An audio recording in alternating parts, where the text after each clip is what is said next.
Bonjour et bienvenue dans le nouveau Vlog. On est tellement pressé que j'ai même pas fait mes lacets.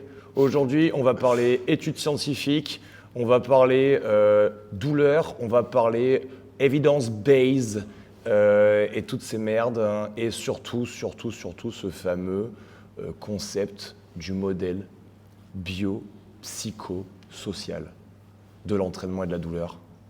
Go! Aujourd'hui, avec Orlan, on va vous donner notre vision des choses. Je me suis fait très violemment attaquer par un monsieur dont je ne vais pas faire la promotion sur mon YouTube. J'ai fait de manière gratuite, bienveillante, il y a quelques semaines, une vidéo intitulée « Protocole de PM, quelques pistes à explorer ».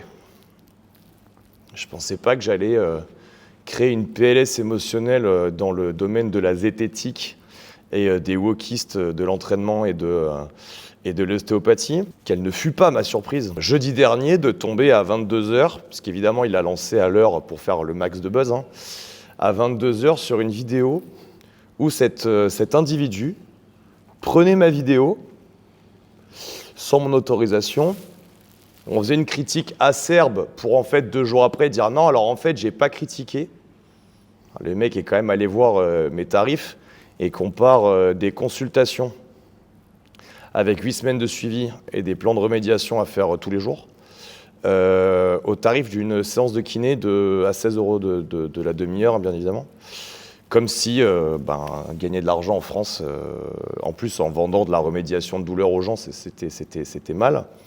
Et donc j'ai eu l'idée de faire cette vidéo avec Orlan, puisque Orlan gère l'entraînement au quotidien de notre salle et le protocole de PM est issu de nos observations de la salle. Et ça va nous permettre de vous expliquer un petit peu qu'est-ce qu'on a mis en place, nous, dans nos box, qu'est-ce qu'on observe comme type de blessure. Et je vais mettre ça en corrélation avec les critiques qu'on a reçues sur la vidéo où je donne quelques pistes à explorer pour remédier à des douleurs de dos. Et je vais vous montrer que le wokisme ne fonctionne pas dans aucun domaine et encore moins dans le domaine de l'entraînement. Est-ce que tu peux nous expliquer les différentes douleurs auxquelles sont sujets les adhérents quand ils débutent leur pratique du CrossFit ? Nous, on a essentiellement des gens lombalgiques à répétition qui viennent après plusieurs circuits médicaux et professionnels de santé qui ne fonctionnent pas, puisque bien évidemment la lombalgie aujourd'hui, quand vous allez voir un médecin et que vous leur dites que vous avez mal au bas du dos, ils vous disent de rester 3 semaines dans votre canapé à regarder Netflix, alors que le mal de dos est causé en partie par notre sédentarité croissante. Donc, gros mal de dos, on a des problèmes de genoux, des problèmes de restriction en termes de mobilité, en termes d'amplitude, en termes de travail. On a les épaules aussi. Ouais, les épaules au-dessus de la tête, puisque aujourd'hui, plus personne ne bouge dans les amplitudes dans lesquelles il devrait bouger. Donc, comme un couteau suisse qu'on n'utilise pas, au bout d'un moment, ça rouille et ça ne fonctionne plus. Donc, dos, genoux, épaules. Ouais, c'est les grandes lignes. Ouais, douleur thoracique. C'est les grandes lignes. Il n'y a pas que le bas du dos. L'anecdote, c'est que au début, quand j'étais jeune coach, quand j'avais un adhérent qui se flinguait les épaules dans ma salle, cet adhérent allait voir un médecin, un vrai docteur avec 8 ans d'études, qui lui disait, et des diplômes, et lui disait madame, vous avez 47 ans, c'est normal, vous faites trop de sport, à partir de maintenant, ça va être canapé, et moi, je vais vous faire une arthroscopie, et on va sûrement opérer. Nous avons eu des gens qui avaient mal au dos avant de venir chez nous et qui arrivent ici parce que en errance médicale avec 15 spécialités différentes, ils ne soulagent pas leur douleur. On a aussi des gens qui n'avaient pas de douleur et qui, par l'entraînement ici, se créaient des tendinopathies au niveau des épaules, au niveau des genoux, des fatigues du dos vraiment prématurées, etc., etc. Ce qu'on a mis en place avec Orlan dans la salle, c'est des routines de renforcement musculaire qui permettent de constater une évolution positive en termes de douleur chez nos pratiquants. Je veux bien qu'on prenne en compte la dimension biopsychosociale, sociétale, sociologique de la douleur des adhérents. Mais moi, quand j'ai quelqu'un qui, à force de faire des cleans dos rond, s'inflamme les deltoïdes antérieurs, j'ai un scoop pour vous. La dimension biopsychosociale de la douleur, de son inflammation, n'a absolument aucun rapport avec le fait que la personne se soit inflammée. C'est 100% pour une question de déséquilibre et de technique de merde. Et en fait, on pourrait essayer de placer la personne correctement. À partir du moment où on ne lui a pas remusclé le haut du dos, ça ne va pas marcher. Je veux bien que des individus comme Orlan qui sont arrivés hier, avec quel problème au dos tu avais ? Je parle des termes techniques ou... Ouais, tu peux y aller, ouais. Ouais, j'ai un intélesthésis de grade 3. Ok. 3 ou 4, L5, S1. Donc ça veut dire que ma vertèbre, elle se barre, quoi. Elle n'est pas accrochée au reste et potentiellement, elle peut se décrocher, enfin, elle peut partir de l'alignement de la colonne vertébrale. Je veux bien qu'on prenne en compte la dimension biopsychosociale de sa douleur et expliquer qu'il a mal au dos parce que dans sa vie, Orlan a porté trop de choses sur son dos.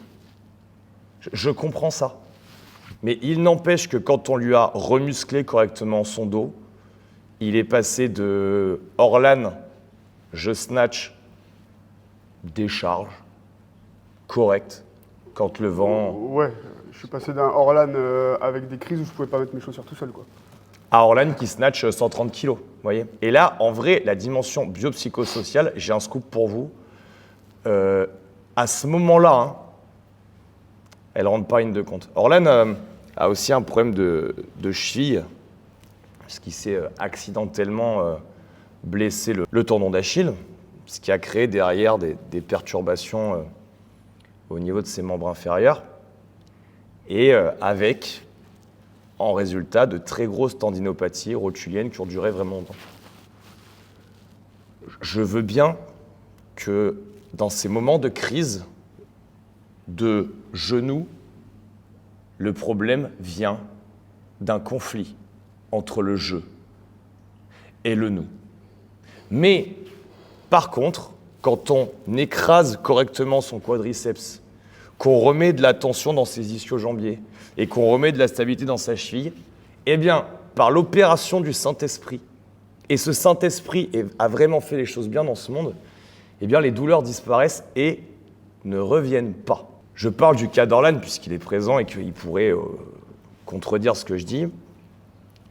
Et vous devez comprendre que c'est le cas sur des centaines de personnes dans nos salles. Ce concept de 2PM a d'ailleurs été fait avec une ostéopathe du nom d'Élodie Guégan qui a arrêté l'ostéopathie en France parce qu'elle en avait marre de traiter les douleurs des gens et que ces personnes n'en aient absolument rien à faire de leur corps et reprennent leurs habitudes de merde, ou en l'occurrence dans le sport, reprennent leur technique de merde. Donc cette personne est partie en Angleterre et a monté un concept où elle fait à la fois de la thérapie manuelle et à la fois des plans de remédiation de renforcement musculaire. J'analyse beaucoup la société, comme vous le voyez, mes posts ne se cantonnent pas à l'entraînement sportif, parce que j'essaie de mettre un petit peu de spiritualité et de prise de conscience dans les individus qui font partie de ma communauté d'entraînement. Et ce qui s'est passé la semaine dernière est à mon sens relativement symptomatique de notre pays actuellement. Je m'explique. Nous, chaque semaine, on vous donne gratuitement du contenu qui vous aide. Il n'y a qu'à voir les commentaires sous les vidéos. Chaque semaine, je reçois des retours et je pense que juste sur la dernière année, on a publié plus d'une centaine de retours positifs sur notre travail. Et on crée du contenu à partir de rien, c'est-à-dire que alors on n'invente rien, hein. On met en lumière, ou en tout cas on met des mots sur ce qu'on teste au quotidien, et on crée du contenu sur lequel on ne peut pas accéder ailleurs. Parce que nous, on ne le trouve pas, on a décidé de le mettre accessible pour la plupart d'entre vous. Clairement, et on le fait vraiment dans une démarche de bienveillance. Bien sûr que ça nous rapporte de la notoriété, du business, etc., c'est normal. Mais au départ, notre démarche est bienveillante et nos vidéos sont plus faites pour répondre aux questions qu'on nous pose qu'autre chose.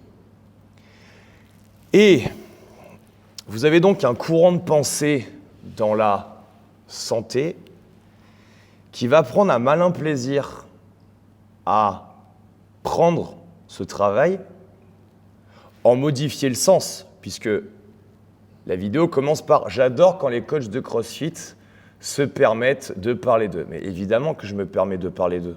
Et encore une fois, je ne savais pas qu'il fallait 6 ans d'études pour pouvoir utiliser le terme de douleur.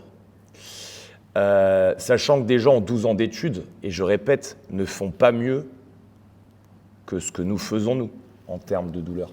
Je comprends qu'on puisse avoir un autre éclairage sur un sujet, mais vous devez comprendre quelque chose, c'est que j'ai toujours été très critique pendant des années sur l'entraînement, la technique, l'alimentation.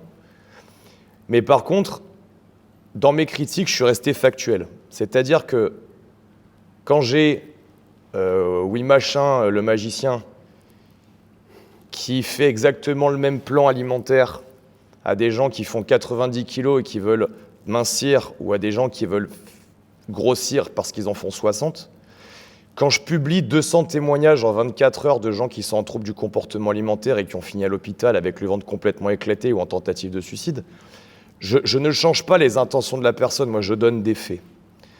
Là, sous prétexte d'approche plus intellectuelle que la mienne, on va changer le sens de notre travail, on va nier les résultats qu'on obtient, parce que ça, c'est énorme.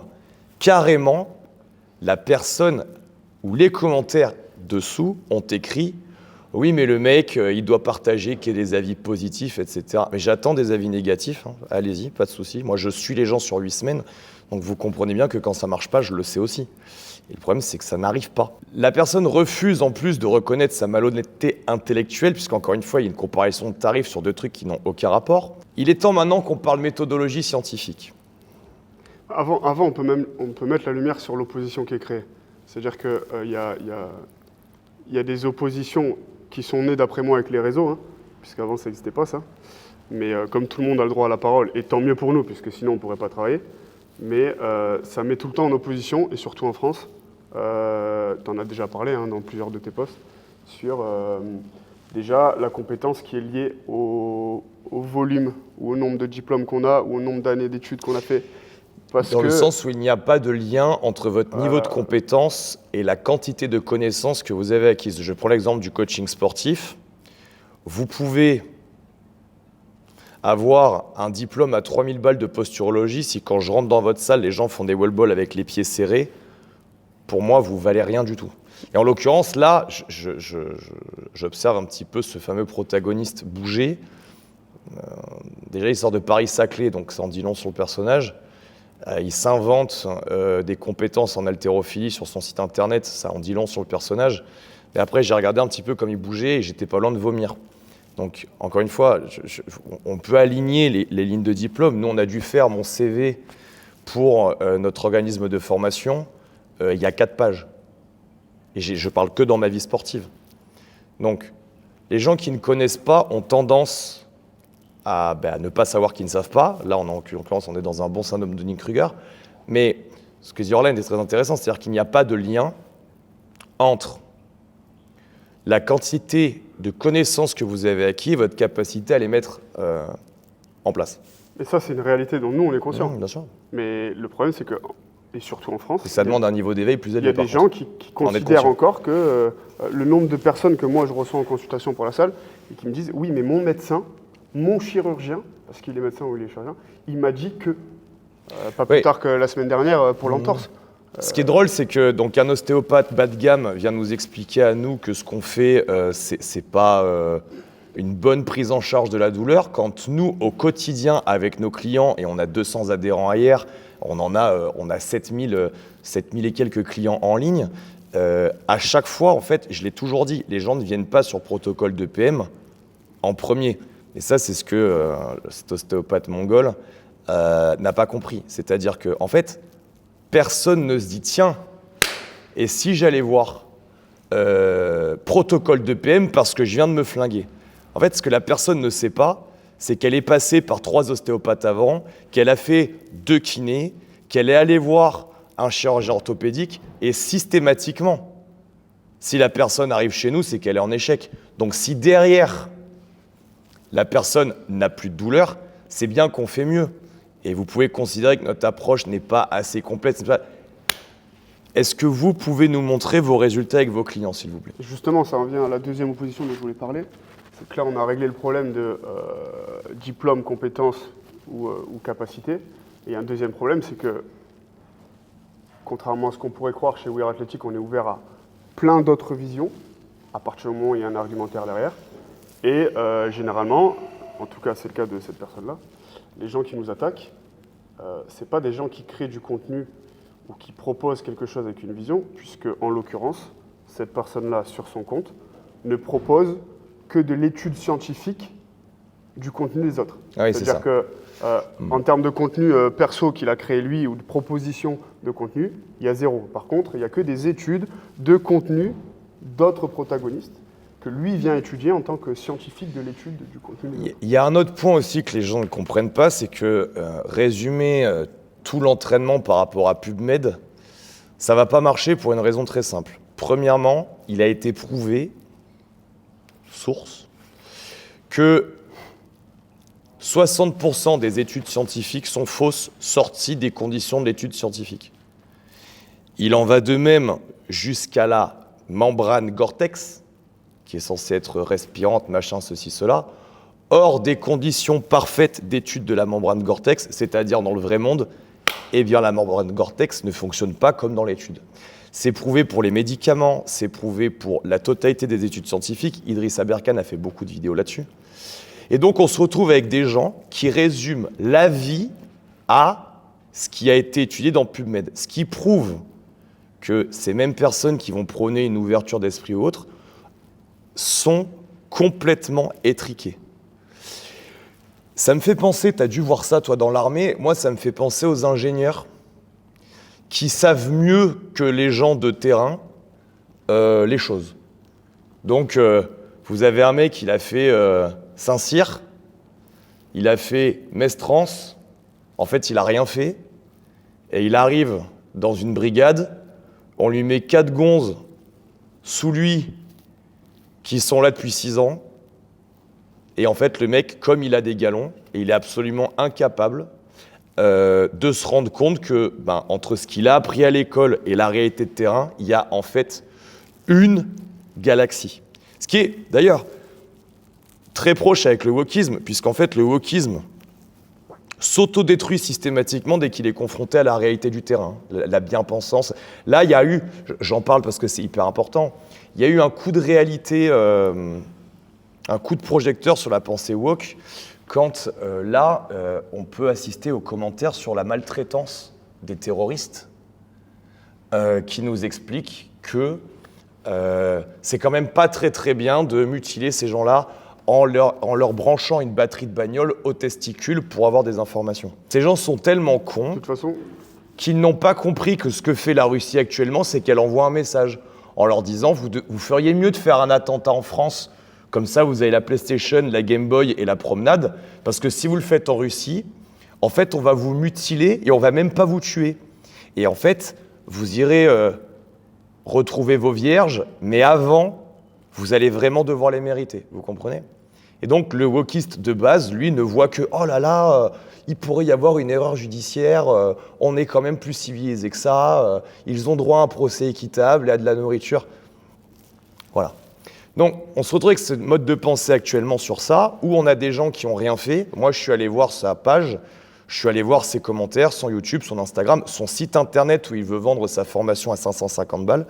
Et je n'ai vu personne de soigné par cette méthode issue de 1 milliard de procédés scientifiques, de la doctrine d'un Australien improbable, multiplié par le concept de biopsychosociologie. Ça pose un problème. Je veux bien qu'on n'ait pas la même approche, nous, que tout le monde. Et d'ailleurs, dans notre domaine de prédilection, qui est la programmation d'entraînement, on n'a déjà pas la même approche que tout le monde. Mais moi, par exemple, je ne vais pas prendre mes concurrents pour faire des vidéos de 25 minutes où j'explique pourquoi leur programmation, c'est de la merde. Ces gens-là n'ont pas ma vision de la programmation et c'est complètement OK. Ensuite, nous prendre pour des gros bourrins complètement teubés qui ne prenons pas la psychologie des gens, alors qu'en fait, on les voit souvent plus de temps dans la journée ou dans leur semaine qu'ils voient leurs proches. On a des relations amicales avec ces gens-là, on connaît leurs problèmes, on connaît leurs passifs sportifs, on connaît la quantité de traitements médicaux qu'ils prennent, on sait ce qu'ils traversent comme épreuve. Donc, croire qu'on ne prend pas la dimension psychosociale de l'individu, c'est vraiment nous prendre pour les derniers cons de la planète. Mais encore une fois, on ne peut pas demander à des gens aussi stupides d'avoir une réflexion à 2, 3, 4 ou 5 étages. On ne peut pas leur demander ça. Je fais donc cette vidéo pour vous expliquer que ça n'est pas de mon ressort, ça n'est pas de mon fait, et j'aurais préféré que ça n'arrive pas. Mais les États-Unis se sont fracturés au sujet du wokisme il y a de ça 10 ans, et maintenant qu'ils se sont aperçus des dérives de ouf que ça a créé, ils sont en train de revenir en arrière. Sauf que nous, évidemment, on a 10 ans de retard, on a découvert le CrossFit 10 ans après les États-Unis, c'est toujours pareil. On n'est pas encore au sommet de la vague de toutes ces conneries. En vrai, moi, ça ne va pas changer mon business. Ce que cette personne ne sait pas, c'est que la pub qu'elle m'a fait vendredi m'a permis de faire plus de ventes, de consultations, d'EPM vendredi que ce que j'en avais pas fait ces 3 derniers mois en un seul jour. Donc, ça ne me dérange pas. Je le remercie de m'avoir apporté ce business. Je ne fais pas cette vidéo pour lui ou pour dénigrer. Je fais cette vidéo pour ma communauté, notre communauté. Dans le corps médical, il y a 50 manières différentes de voir, 50 approches. Au niveau des thérapies manuelles, vous allez avoir, encore une fois, 45 spécialités entre 7 techniques, 7 approches. Je fais craquer, non, faut pas faire craquer. Ah ben non, en fait, faut rien faire. Au bout de 5 jours, ça se résorbe. Nanana. J'ai moi-même passé 1 an et demi en errance médicale au sujet de mon genou, en ayant vu des kinés incroyables, en ayant vu des rhumatologues fabuleux, en ayant vu des chiropracteurs, en ayant vu des médecins, en ayant vu des chirurgiens orthopédiques. Je vous invite à développer votre culture du sujet et quoi que vous entendiez, ne vous dites jamais qu'il n'y a pas de solution à votre problème. Vous êtes allé voir un ostéopathe qui vous a expliqué que votre problème, c'était que vous ne preniez pas la dimension biopsychosociale de votre douleur. Tant mieux, si ça fonctionne. Mais quand ça n'aura pas marché, parce que ça ne va pas marcher, continuez à chercher. Ne vous arrêtez pas sur un spécialiste. Ne vous arrêtez pas sur 2 spécialistes. Arrêtez-vous de chercher quand vous aurez trouvé la solution. Et quand vous cherchez, développez un esprit critique. C'est-à-dire que c'est bien les études scientifiques. Nous-mêmes, on en lit les études scientifiques. Mais il faut savoir qu'une étude scientifique aujourd'hui, il n'y a aucune norme pour qu'une étude scientifique soit officielle. C'est-à-dire que c'est juste le procédé de cadre, de chronologie et de mise en place d'encadrement de l'étude qui fait qu'elle est officielle ou qu'elle n'est pas officielle. Les résultats, les tests, les trucs, ils s'en battent complètement les couilles. Donc, c'est OK d'avoir une étude scientifique. Encore faut-il la remettre en question en testant, en mettant des choses en application, en voyant les réels résultats terrain qu'il y a derrière, etc. etc. Ce qui est très drôle, c'est que cet individu nous explique que voilà, il n'y a pas de réalité scientifique, alors que nous, la réalité scientifique, elle est là aujourd'hui. Et comme je vous dis, on a déposé ce protocole en master de kiné, etc. Ce qui fait qu'il n'y a pas de réalité scientifique, on va dire ça comme ça, qu'il n'y a pas de réalité scientifique sur protocole de PM aujourd'hui, c'est qu'on ne l'a pas soumise à des critères d'évaluation d'une étude scientifique, des critères officiels. Mais en fait, les résultats, les clients, on en a plus que la plupart des études scientifiques qui ont été proposées officiellement.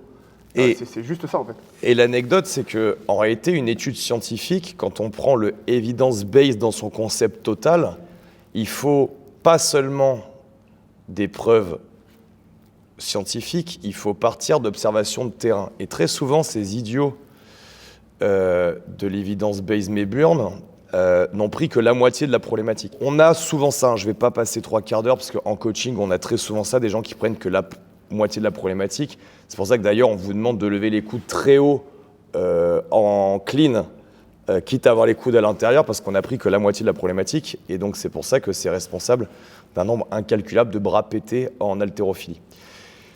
Donc, ce problème de je prends que la moitié d'une problématique, c'est vraiment humain d'être comme ça. Et ça, c'est la vision de merde. Hein. Je prends qu'un problème qu'un partie de la problématique. Quand je critique une vidéo, je critique la vidéo, mais pas le contexte dans lequel elle a été mise. Puis je mens. Quand je vois une douleur, je traite la douleur, mais pas le contexte dans lequel elle s'inscrit. Et ce qui est très drôle, c'est que vous avez donc ce phénomène-là, où des gens qui ont un cerveau extrêmement étriqué et qui ne vont juste pas prendre la globalité de la problématique de l'evidence-based, par exemple, c'est eux qui vont vous expliquer que vous êtes idiot parce que vous ne voyez pas ce que eux voient. Alors que ce n'est pas que vous ne le voyez pas, c'est que vous avez créé une ouverture d'esprit qui vous permet de choisir les techniques en fonction de la problématique. Là, en fait, c'est un gars qui, dans sa boîte à outils, a 3 outils, qui vient m'expliquer à moi, qui en est 140, que, en fait, ce que je fais, ça fonctionne, mais lui, il n'aurait pas pris cet outil-là. Mais vous croyez que c'est parce que je ne le maîtrise pas, son outil, ou vous croyez que c'est parce que j'ai décidé que j'avais de meilleurs outils? J'ai la même problématique avec les coachings alimentaires. J'ai des gens qui me disent « Oui, mais bon, moi j'ai déjà vu 3 diététiciens, alors pourquoi avec toi ça va marcher? Parce que tu n'es pas diététicien. » Ah ben encore heureux que je ne suis pas diététicien, et c'est d'ailleurs pour ça que ça marche. C'est parce que j'ai une ouverture d'esprit et un champ de compétences qui me permet de croiser les disciplines entre elles, et donc d'intégrer dans du coaching alimentaire de la préparation mentale, de la connaissance sur le système hormonal et de l'entraînement sportif. Et c'est pour ça que les gens sortent des TCA. Parce qu'au départ, quand ils vont voir un psychologue, ils ne s'occupent que de la partie psychologique, ils vont voir un diététicien qui s'occupe que de la partie alimentaire, et ils vont voir un coach sportif qui s'occupe que de la partie sportive. Moi, j'ai la capacité et le niveau intellectuel d'entrecroiser toutes les disciplines. Alors, il faut se préparer à ce que je dérange encore beaucoup, et je vais même faire en sorte que mon équipe puisse prendre le relais pour qu'elle dérange encore plus. Et j'embrasse tous les grands spécialistes de leur domaine. Je leur souhaite de vraiment bien peaufiner leur spécialité. Je leur demande de continuer à regarder notre travail par leur filtre unique de leur spécialité, parce qu'en fait, ça nous aide à montrer que notre travail est bien différent, mais bien supérieur. Bye bye.